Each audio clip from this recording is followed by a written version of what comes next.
On a rain-soaked evening in Moscow during the autumn of 1997, cameras rolled in a Pizza Hut restaurant within sight of Red Square. The scene was surreal, almost theatrical in its symbolism. An elderly man sat across from his granddaughter, sharing slices of pizza while a Russian family nearby erupted into heated debate about his legacy. The man was Mikhail Sergeyevich Gorbachev, the first and last president of the Soviet Union, and he was starring in a television commercial for an American fast food chain. The image was jarring, almost incomprehensible to those who remembered the Cold War's frozen decades. Here was the man who had commanded nuclear arsenals, negotiated with American presidents, and presided over one of history's most dramatic political transformations, now hawking pizza for cash. But this moment, strange as it appeared, was the logical endpoint of a trajectory that began 12 years earlier in the corridors of Kremlin power. When Gorbachev assumed leadership of the Soviet Union on March 11, 1985, he inherited a superpower in terminal decline. The economy had stagnated under Leonid Brezhnev's gerontocratic rule, productivity had flatlined, and the Soviet system was suffocating under the weight of its own contradictions. The war in Afghanistan was bleeding the state treasury and Soviet youth alike. Technological innovation had ground to a halt, while the West surged ahead in computing and telecommunications. The Communist Party apparatus had calcified into a self-perpetuating bureaucracy more interested in preserving privilege than serving the people it claimed to represent. Something had to change, and Gorbachev, at 54 years old, represented a new generation of Soviet leadership willing to attempt reform. The policies he introduced carried Russian names that would echo through history: perestroika and glasnost. Perestroika, meaning restructuring, aimed to revitalize the Soviet economy by introducing elements of market mechanisms while maintaining socialist principles. Glasnost, meaning openness, lifted the suffocating censorship that had characterized Soviet life since the Bolshevik Revolution. These were not merely policy adjustments, but fundamental challenges to the operating system of Soviet power. For the first time in 7 decades, Soviet citizens could speak openly about the failures of their system, read previously banned literature, and criticize their government without fear of the Gulag. For the first time, Soviet enterprises were expected to operate with some regard for efficiency and profitability, rather than simply fulfilling arbitrary production quotas handed down from Gosplan, the state planning committee. The initial response was euphoric. Millions of Soviet citizens, particularly the urban intelligentsia, embraced the new freedoms with desperate enthusiasm. Newspapers began publishing investigative reports about corruption and incompetence. Historical crimes, including Stalin's purges and the Ukrainian famine, were discussed openly for the first time. Political prisoners were released. Dissidents like Andrei Sakharov were brought back from internal exile. The atmosphere in Moscow, Leningrad, and other major cities crackled with possibility. People believed they were witnessing the birth of a renewed socialism, one that combined economic efficiency with human freedom, that would prove the viability of the Soviet project while shedding its totalitarian excesses. But the reality proved far more complicated and ultimately catastrophic. Gorbachev had opened Pandora's box, unleashing forces he could neither predict nor control. Perestroika created economic chaos rather than renewal. The introduction of market mechanisms without the supporting institutional framework produced the worst of both systems. State enterprises, suddenly expected to be profitable, had no idea how to operate in a market environment. Supply chains that had functioned, however inefficiently, under central planning began to collapse. The state's monopoly on economic activity weakened, but no legitimate private sector emerged to fill the void. Instead, the space was occupied by black marketeers, corrupt officials, and the nascent criminal networks that would later evolve into Russian organized crime syndicates. By 1988 and 1989, the Soviet economy was in freefall. Store shelves emptied as the distribution system broke down. Rationing was reintroduced in many cities for basic goods like sugar, soap, and cigarettes. The ruble, never convertible on international markets, became increasingly worthless even domestically. Inflation, a phenomenon supposedly impossible under socialism, began to erode savings and wages. Soviet citizens who had lived under a system that guaranteed employment, housing, and basic necessities, however modest, suddenly faced genuine material hardship. People worked multiple jobs to support their families. Women stood in lines for hours to obtain basic necessities.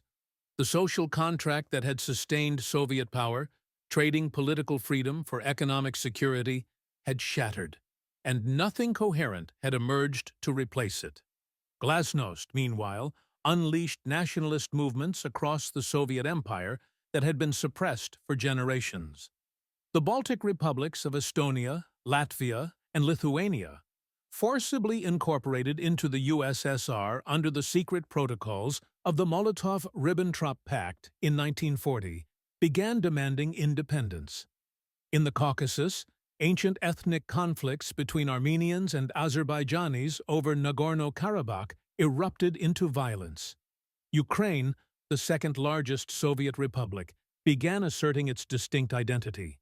Central Asian republics, bound to Moscow by Russian imperial conquest in the 19th century, started questioning why they should remain in a union that brought them little benefit.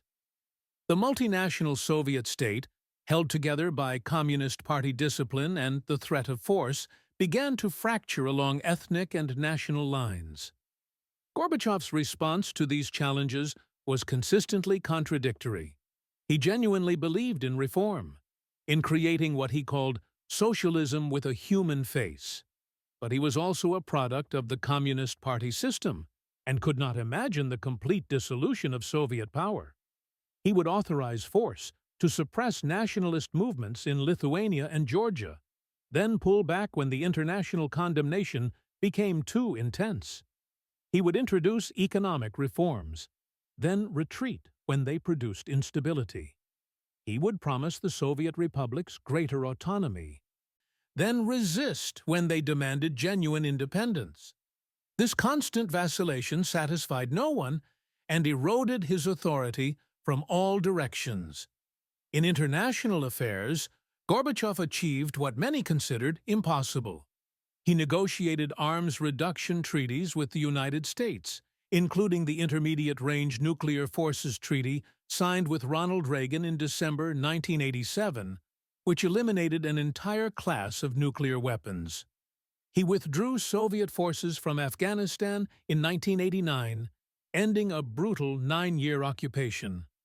Most dramatically, he refused to intervene when the communist governments of Eastern Europe began to collapse in the autumn of 1989. When the Berlin Wall fell on November 9th of that year, Gorbachev made no move to save the German Democratic Republic, effectively ending the Cold War division of Europe. For these actions, he received the Nobel Peace Prize in 1990, but these international triumphs only accelerated the domestic collapse. The liberation of Eastern Europe inspired Soviet republics to demand the same freedom. The withdrawal from Afghanistan was seen not as wise policy, but as humiliating defeat. The arms reduction treaties, however sensible strategically, were perceived by Soviet hardliners as capitulation to the West. The military, the KGB, and the Communist Party apparatus watched with growing alarm as Gorbachev dismantled the empire they had spent their lives building and defending. The crisis reached its climax in August 1991 when hardline Communist Party members, military leaders, and KGB officials attempted a coup while Gorbachev was vacationing in Crimea. They placed him under house arrest and announced that emergency rule would be imposed to save the Soviet Union. The coup failed within 3 days, defeated by popular resistance led by Boris Yeltsin, the president of the Russian Republic, who famously stood atop a tank outside the Russian parliament building to rally opposition. But the coup's failure sealed the Soviet Union's fate. The Communist Party was discredited and banned. The Soviet republics, seeing that the center could no longer hold, declared independence one after another. Ukraine voted for independence on December 1st, 1991, making the continuation of the Soviet Union impossible. On December 25, 1991, Mikhail Gorbachev resigned as president of the Soviet Union. That evening, the red hammer and sickle flag was lowered from the Kremlin for the last time, replaced by the tricolor of the Russian Federation. The Soviet Union, which had survived World War, Civil War, famine, purges, and 7 decades of internal contradictions, ceased to exist. Gorbachev, the man who had tried to save it through reform, had instead presided over its dissolution. The human cost of this transformation was staggering. The 1990s in Russia and other former Soviet republics were characterized by economic devastation, social dislocation, and demographic catastrophe.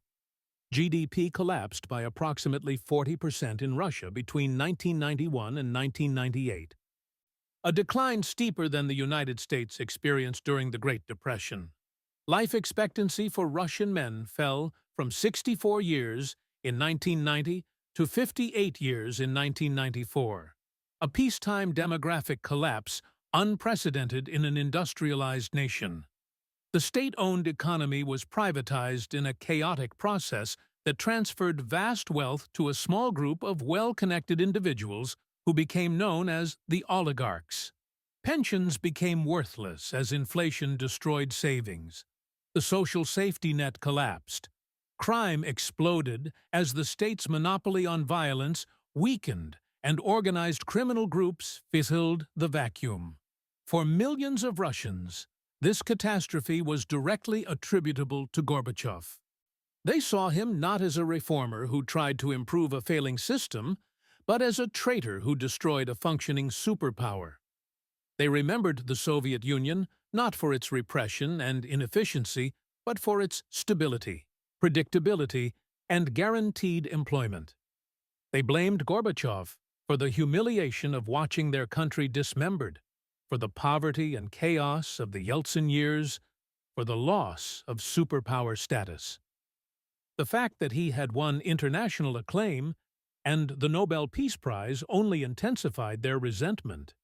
He was celebrated in the West for ending the Cold War, while Russians stood in bread lines and watched their savings evaporate. Others viewed Gorbachev as a hero who had liberated them from totalitarianism. They credited him with ending one-party rule, allowing freedom of speech and press, permitting the Baltic states and other nations to regain independence, and preventing a violent crackdown that could have produced a bloodbath across the former Soviet Union. They argued that the Soviet system was already collapsing, and that Gorbachev had managed its dissolution in a way that avoided the catastrophic violence that accompanied the breakup of Yugoslavia. They pointed out that Russians could now travel freely, read what they wished, and criticize their government without fear of imprisonment. This fundamental division in Russian society over Gorbachev's legacy persisted decades after the Soviet collapse. Opinion polls consistently showed him with approval ratings in the single digits in Russia, even as he remained celebrated in the West. He became a symbol of the contested meaning of the Soviet Union's end: liberation or catastrophe, inevitable or preventable, tragic necessity or avoidable disaster. It was against this background that Gorbachev appeared in the Pizza Hut commercial in 1997. The advertisement itself was a masterpiece of symbolic compression. It opened with sweeping shots of Moscow landmarks: the reconstructed Cathedral of Christ the Savior, demolished by Stalin and rebuilt in the 1990s as a symbol of post-Soviet religious revival, and St. Basil's Cathedral on Red Square, the iconic symbol of Russia itself. Gorbachev and his granddaughter, who resembled his late wife Raisa, walked through Red Square under an umbrella, a deliberate echo of ordinary Russian life. They entered a Pizza Hut restaurant, an American brand that had opened in Moscow in 1990, symbolizing the penetration of Western consumer culture into post-Soviet space. Inside the restaurant, a Russian family spotted Gorbachev and began arguing about his legacy.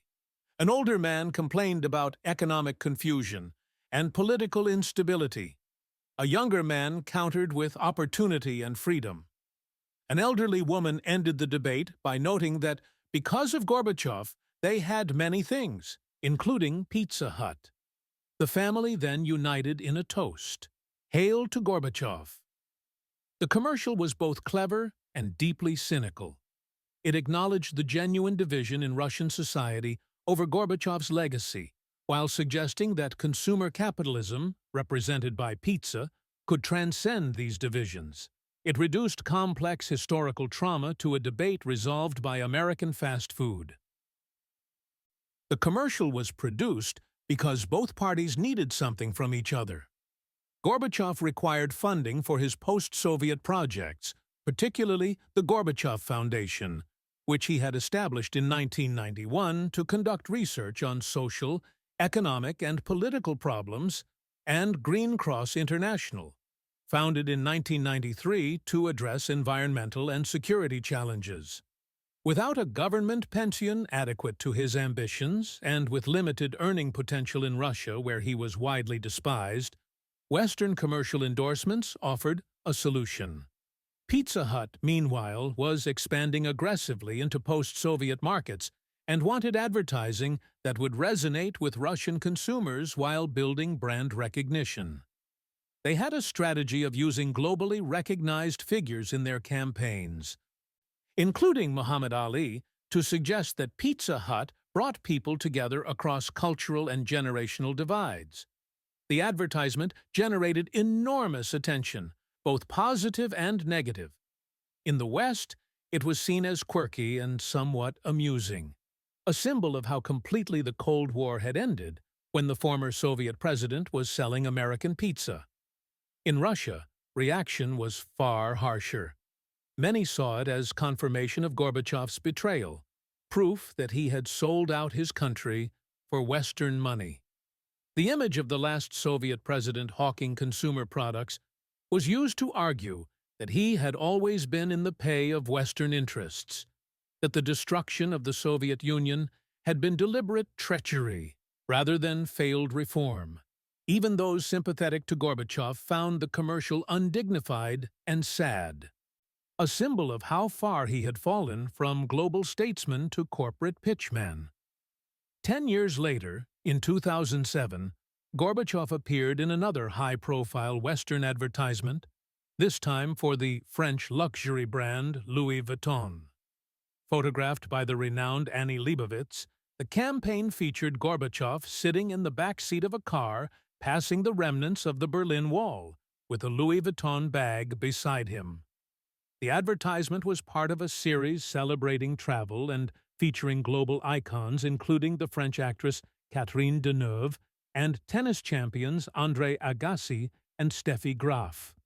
The concept was elegant. These were people whose journeys had shaped history and culture, and Louis Vuitton, with its heritage of luxury luggage, was the appropriate companion for such journeys. The symbolism was more sophisticated than the Pizza Hut commercial, but equally loaded.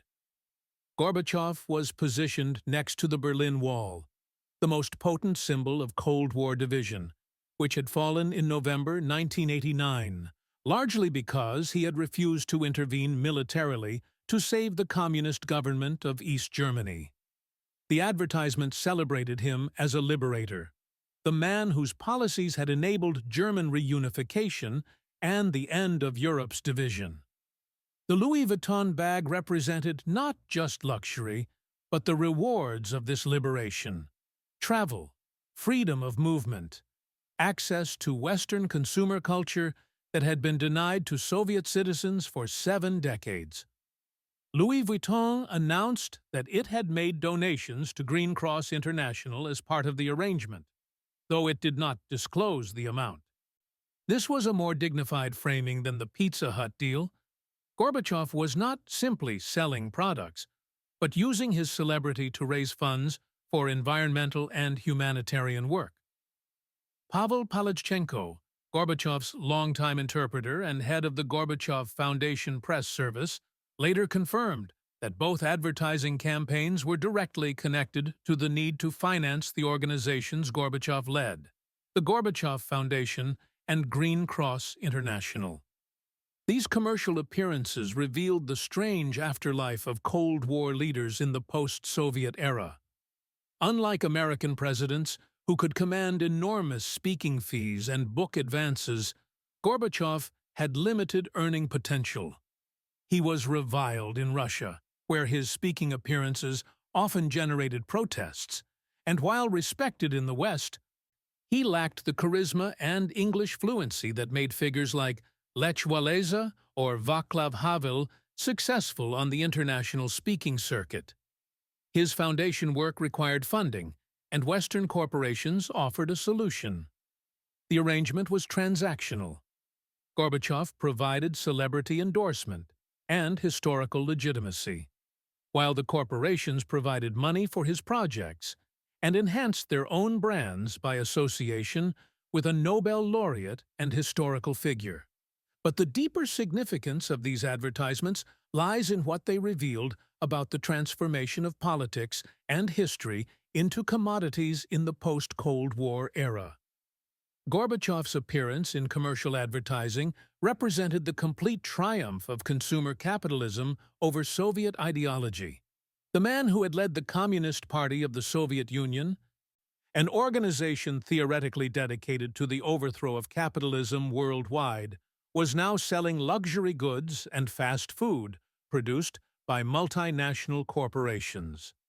The historical struggles he had been part of, the ideological conflicts that had shaped the 20th century, the genuine suffering of millions during the Soviet collapse, all of this was reduced to marketing material for pizza and handbags. Yet there was also something almost honest about this commodification. Gorbachev had always been a paradoxical figure, a communist reformer, a Soviet leader who ended the Soviet Union, a man who unleashed forces he could not control while genuinely believing he was saving socialism. His appearance in Western advertisements was consistent with this pattern of contradiction. He needed money for projects he considered important, and he obtained it through the mechanisms of the system that had replaced the one he once led. There was no ideological purity to maintain because the ideology was dead, replaced by the logic of the market. The advertisements also highlighted the contested memory of the Cold War's end. In the West, the fall of the Soviet Union was generally remembered as a triumph, the victory of freedom over tyranny, democracy over dictatorship, prosperity over stagnation. Gorbachev was celebrated as a key figure in this liberation, the communist leader who had the wisdom and courage to allow the system to collapse rather than drowning it in blood. The Louis Vuitton advertisement, with its imagery of the fallen Berlin Wall, encapsulated this narrative perfectly.